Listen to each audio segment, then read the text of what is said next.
संविधान के भाग 4 में राज्य के नीति निर्देशक तत्वों का वर्णन है, जिसे directive principle of state policy भी कहते हैं। ये अनुच्छेद 36 से 51 तक वर्णित है। इसे आयरलैंड के संविधान से लिया गया है। ये तत्व राज्य के लिए नैतिकता के सूत्र हैं। ये तत्व ही वास्तविक रूप से देश में सामाजिक और आर्थिक प्रजातंत्र को स्थापित करते हैं। राज्य की विधि निर्माण में इन तत्वों का प्रयोग करना राज्य का परम कर्तव्य है। ये अपनी प्रकृति में सकारात्मक हैं।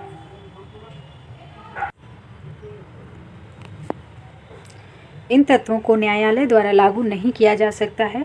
दूसरे शब्दों में इन्हें वैधानिक शक्ति प्राप्त नहीं है। यहाँ राज्य से अभिप्राय केंद्रीय सरकार, संसद, राज्य सरकार, विधानमंडल, भारत सरकार या राज्य सरकार के अधीन सभी स्थानीय और अन्य प्राधिकारियों से है। अनुच्छेद 36 या आर्टिकल 36। इस अनुच्छेद में कहा गया है कि अनुच्छेद 12 में दी गई परिभाषा राज्य शब्द की परिभाषा भाग 4 अर्थात नीति निदेशक तत्वों के लिए भी लागू होगी। यानी जिस प्रकार मौलिक अधिकार में अनुच्छेद 12 में राज्य की परिभाषा दी गई है, वही सेम बात अनुच्छेद 36 में भी लागू होगी। अर्थात अनुच्छेद 36 में राज्य की परिभाषा दी गई है। अनुच्छेद 37 आर्टिकल 37 भाग 4 में अंतर्विष्ट तत्वों का लागू होना अर्थात राज्य का यह कर्तव्य है कि वह इस भाग में अंतर्विष्ट तत्वों को विधि बनाते समय लागू करे, किंतु यह किसी भी न्यायालय द्वारा प्रवर्तनीय नहीं है। अनुच्छेद 38 या 38 राज्य लोक कल्याण की अभिवृद्धि के लिए सामाजिक व्यवस्था बनाएगा। अनुच्छेद 38 फर्स्ट राज्य ऐसी सामाजिक व्यवस्था की स्थापना करेगा जिसमें सभी को सामाजिक, आर्थिक और राजनीतिक न्याय की प्राप्ति होगी। 38(2) यानी 38 का सेकंड है। राज्य आय की असमानता, प्रतिष्ठा, अवसर तथा सुविधाओं की असमानता को समाप्त करने का प्रयास करेगा। 38 सेकंड को 44वें संविधान संशोधन 1978 द्वारा जोड़ा गया है। अनुच्छेद 39 या आर्टिकल 39 राज्य अपनी नीति का संचालन इस प्रकार से करेगा कि 39 फर्स्ट में कहा गया कि जीविकोपार्जन के साधन प्रत्येक स्त्री पुरुष को समान रूप से उपलब्ध होंगे। 39 सेकंड में कहा गया है कि भौतिक संसाधनों यथा खनिज, पेट्रोलियम, धातु, कोयला आदि का राज्य इस प्रकार से स्वामित्व और नियंत्रण करेगा जिससे सार्वजनिक कल्याण हो, अर्थात भौतिक संसाधनों का लाभ संपूर्ण समाज को मिले। 39 थर्ड में कहा गया है कि देश की जो पूंजी है उसका विकेंद्रीकरण हो। राज्य इस बात का ध्यान रखेगा कि संपत्ति या उत्पादन के संसाधनों का इस प्रकार से केंद्रीकरण न हो जिससे सार्वजनिक हित को हानि पहुंचे।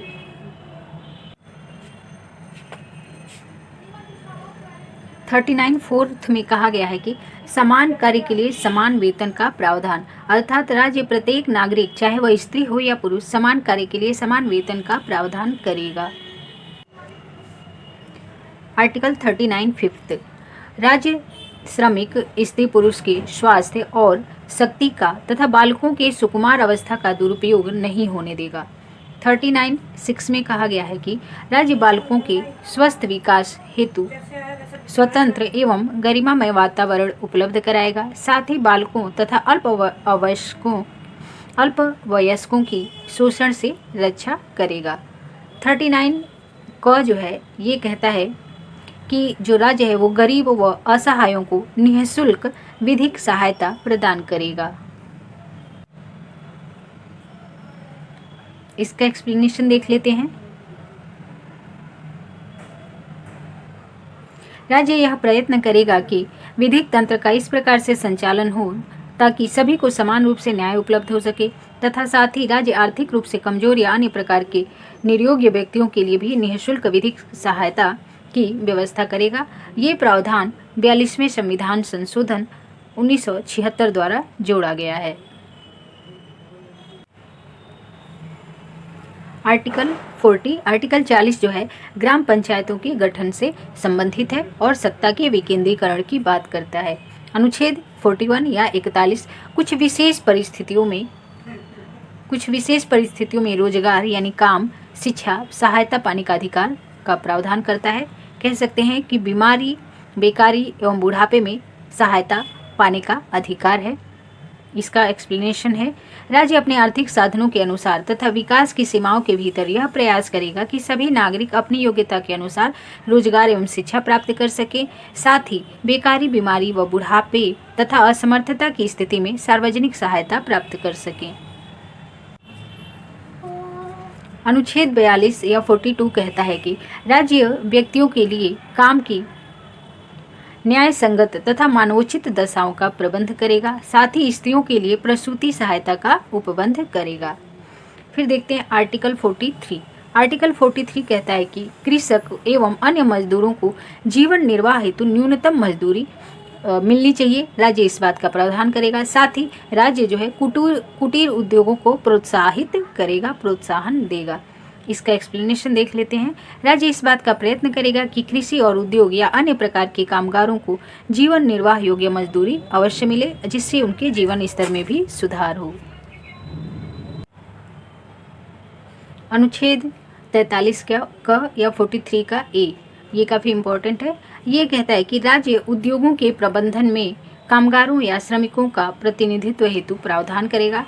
साथ ही देख लीजिए कि ये जो प्रावधान है वो 42वें संविधान संशोधन 1976 द्वारा जोड़ा गया, और अनुच्छेद जो 43 ख है इसे बाद में जोड़ा गया 97 संशोधन द्वारा। इसमें जो है सहकारिता के बारे में बात की गई है कि राज्य जो है सहकारिता को प्रोत्साहित करेगा या प्रोत्साहन देगा। नेक्स्ट जो हमारा आर्टिकल है वो है अनुच्छेद 44 यानी 44। इसमें जो है भारत के समस्त राज्य क्षेत्र में नागरिकों के लिए समान सिविल संहिता, जिसको कि ट्रिपल कॉमन सिविल कोड या यूनिफाइड सिविल कोड कहते हैं, की व्यवस्था राज्य द्वारा की जाएगी। ये वेरी इंपॉर्टेंट है अनुच्छेद 44 कॉम्पिटिटिव एग्जाम के पर्सपेक्टिव से। फिर देखते हैं अनुच्छेद 45 या 45। राज्य, इसमें कहा गया है कि राज्य 6 वर्ष से कम आयु के बच्चों की आरंभिक देखभाल करेगा और शिक्षा की व्यवस्था करने का प्रयास भी करेगा। आर्टिकल 45 हमने देख लिया। आर्टिकल 46 जो है कहता है कि राज्य जनता के दुर्बल वर्गों, विशेष रूप से जो SC ST हैं अर्थात अनुसूचित जाति एवं अनुसूचित जनजाति के लिए शिक्षा एवं अर्थ संबंधी हितों की अभिवृद्धि के लिए प्रयास करेगा। यहाँ पे अर्थ का मतलब है पैसा या मनी, आर्थिक स्थिति। ठीक है। नेक्स्ट है अनुच्छेद 47 या आर्टिकल 47। ये कहता है कि हानिकारक मादक या नशीले द्रव्यों तथा अन्य पदार्थों के सेवन और उपयोग पर राज्य प्रतिबंध लगाएगा। फिर है राज्य लोगों के जीवन स्तर और स्वास्थ्य को सुधारने का प्रयत्न करेगा, और जितने भी स्वास्थ्य के लिए हानिकारक जो पदार्थ हैं, नशीले पदार्थ, मादक पदार्थ, उन पे राज्य जो है प्रतिबंध लगाएगा। आर्टिकल 48 कहता है, आर्टिकल 48 यानी अनुच्छेद 48 गोवध को निषेध करता है तथा कृषि व पशुपालन को वैज्ञानिक बनाने का प्रयास करने की बात करता है। इसको थोड़ा डिटेल में देख लेते हैं। राज्य कृषि और पशुपालन को आधुनिक बनाने और वैज्ञानिक बनाने का प्रयास करेगा, साथ ही दुधारू और वाहक पशुओं की नस्लों के संरक्षण और सुधार के लिए तथा उनका वध रोकने के लिए प्रयास करेगा। फिर हम देखते हैं अनुच्छेद 48 क, पर्यावरण के संरक्षण और संवर्धन तथा वन एवं वन्य जीवों की सुरक्षा के लिए राज्य आवश्यक कदम उठाएगा। ये प्रावधान भी 42वें संविधान संशोधन 1976 द्वारा जोड़ा गया है। अनुच्छेद 39 कहता है कि, देख लेते हैं, अनुच्छेद 39 कहता है कि राज्य प्रत्येक स्मारक, कलात्मक या ऐतिहासिक रुचि के स्थानों को जिसे संसद ने राष्ट्रीय महत्व का घोषित किया है उसकी रक्षा का प्रयत्न करेगा। अर्थात कुल मिला के जो अनुच्छेद 49 है यानी 49 है वो राष्ट्रीय महत्व के ऐतिहासिक स्थलों की सुरक्षा की बात करता है। अब आर्टिकल 50 देख लेते हैं। आर्टिकल 50 के अनुसार जो है राज्य की लोक सेवाओं में न्यायपालिका और कार्यपालिका को पृथक रखा जाएगा, यानी न्यायपालिका को कार्यपालिका से पृथक करने के लिए राज्य कदम उठाएगा। अनुच्छेद 51 के अनुसार राज्य अंतर्राष्ट्रीय शांति एवं बंधुत्व के लिए प्रयास करेगा। अनुच्छेद 51 का एक्सप्लेनेशन देख लेते हैं। राष्ट्रों के बीच न्यायपूर्ण और सम्मानपूर्ण संबंध स्थापित करेगा। राज्य अंतर्राष्ट्रीय कानून तथा संधियों के प्रति आदर भाव प्रदर्शित करके अंतर्राष्ट्रीय शांति की स्थापना का प्रयास करेगा। तीसरा है अंतर्राष्ट्रीय झगड़ों को मध्यस्थता द्वारा सुलझाने को प्रोत्साहित करके अंतर्राष्ट्रीय शांति की स्थापना का प्रयास करेगा।